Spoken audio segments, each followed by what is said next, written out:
What's up everybody, Phil back again on my channel. In this video it's kind of a custom I did, but it's also kind of a what my process. Some people asked me about doing a video for my process. Of course this is a case 1070. It is a shelf model edition from the 90s. And what I did was took that tractor I'm showing now and altered it and did some things to it. It was a single wheel with a standard. These tires were on the rear, and then the little thinner 3-rib smaller tires were on the front. So I did some tire adjustments and some other things. The real tractor, the 1070, was produced by Case, Case, between 70 and 78, 108 PTO horsepower. Pretty awesome looking tractor. I don't know, I've said this many times, but still my favorite tractors to this day are the AgriKing 70 series tractors. As far as what I did here, my process anyway, I take that tractor, first thing I do is take the wheels off. Start with that, taking all the wheels off. The rear wheels have that little, on this one, have that little metal top hat clip thing. And I just take a pair of sharp edge pliers and clamp down and just twist it right off, and then the wheels come off. And then the front wheel I will take and lay in a vise with the spindle between both jaws, real stable. And then I take an old piece of an axle from a tractor, put it in the center, and you just hit it a time or two and it pushes the front wheel right off, no problem. Then from there, what I do is I will prepare this tractor. I will paint what I need first. So I was changing my front wheels and tires to Chuckies. These are Chuckies. So I take my rims, paint them, and then the insert inside this rim, I paint those. I paint these are rivet nuts actually I use for the axle cap here. I paint that. I paint my drawbar here I added, and my steps I added over here on the left hand side of the tractor. That's, I think, everything I painted. Yes. So I paint all that, let it start drying, let it set for about 30 minutes drying. While it's doing that, I will drill the holes in these fenders for these lights. I added these lights on either fender.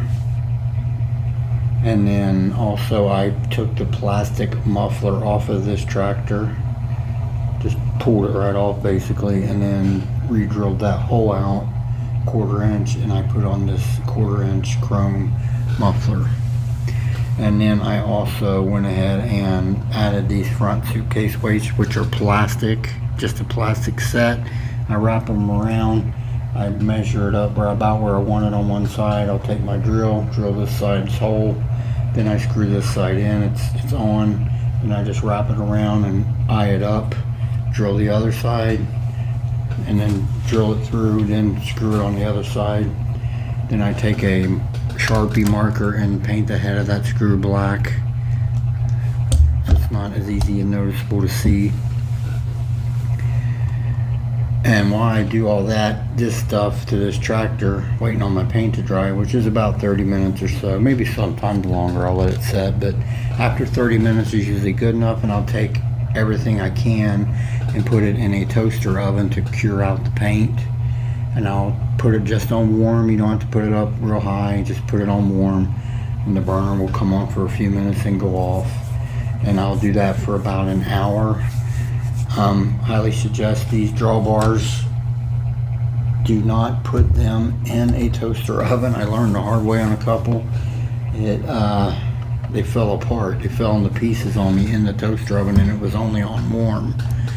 So I try not to put those in anymore. What I do is I have a tray for the toaster oven. I set them on top on that tray, and it draws heat up there. Of course, heat rises, so I'll put the drawbar up there. I'll put the stairs there, And the inserts, they're plastic. You can put the plastic things in the toaster oven, just like I said, don't have it up real high.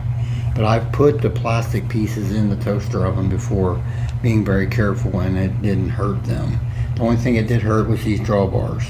All these things, these lights, the drawbar back here, the lights and drawbar, the front weights, those, and this chrome stack all came from Dakota Farm Toys. The front tire and wheels came from Chucky's, of course, and the insert in there. And then my stairs over here came from some stairs I get from Chucky's, some stairs I get from Dakota.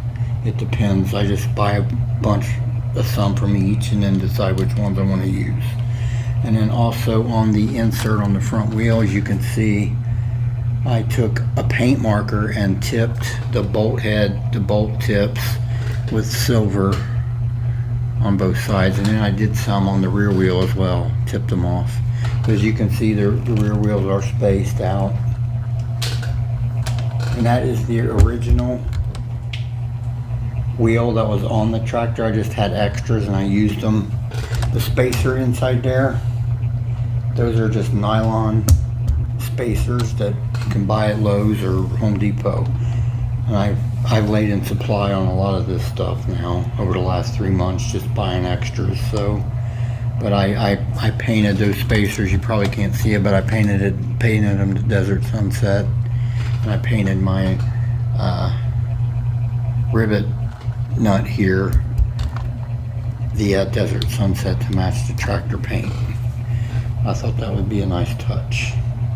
So that's basically my process. After all the paint dries, I take the front wheel and put it on the rim. Now these wheels are hard to get on there. So what I do is take some WD-40 and spray around on the rim, let it run around, and they'll push right on. Makes it a lot easier to now take a paper towel and wipe the excess oil off. Like I said, the rear here, space stools, I'll put one of these rivet nuts on, then get everything lined up and on the tractor the way I want it, the way it looks. Then I take a marker and mark the other side, approximately where I need to cut it. Then I take it all back apart and saw the bar, because my axle is a 1/4 inch bar stock from Lowe's or Home Depot, and it's threaded, so this all can come off. I can change out my rear end tires anytime I choose, just by unscrewing these. The front wheels are glued. I'm fine with gluing them. It's just, to me, the best way to screw them. Plus it's like a brake on the shelf, so they won't roll around on you. But yeah, this here is removable. That's why I like to use the threaded. I use either these rivet nuts, or I will also use 1/4 inch nuts or lock nuts as well. But that's this is my process and how I do them. I know people were asking me to do a video on my process, and that's pretty much it. I can do one in 3 or 4 hours. Do this. Take what I had at the beginning, what I showed, and do this in roughly 2-3 hours. I did this when I got off work at 6 p.m. Eastern time, and it's now like 9:30, 10 o'clock, and I got it done in that time frame. I started on it around 7. I didn't get home at about 6:30, so I started on this around 7, and it's done now. So I think it looks pretty cool. Alright, let me bring up a quick comparison to one of my other case customs, and let's do that now. Alright everybody, my 1/16 scale case 1070 custom alongside my 1/16 scale case 970 custom.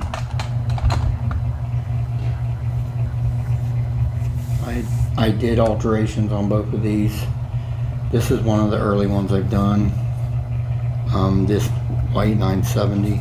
I might go back to it, revisit it, put front weights on it and such, and a hitch. But for now, I'll probably leave it as it is, the way it is. But I'll probably revisit some of my early ones to add some accents and lights and stuff. Alright everybody, I'll move on to some final thoughts. Let's do that now. Alright everybody, case 116 scale 1070, customized by me just this very evening in about 2.5-3 hours. That's all it took me to do it. Doesn't take a long time. Used to be the longest process for me was the paint drying, but then a guy I work with actually said, why don't you try putting them in toaster ovens and curing them out? And he was right. It sped things up tremendously by 2 or 3 hours. So, but this is pretty sharp. That's my process. People wanted to know. I kind of went over it. I hope it was helpful to anyone, but it's not real hard to do this stuff. Once you get a process down, I've gotten faster and faster once I get a process down.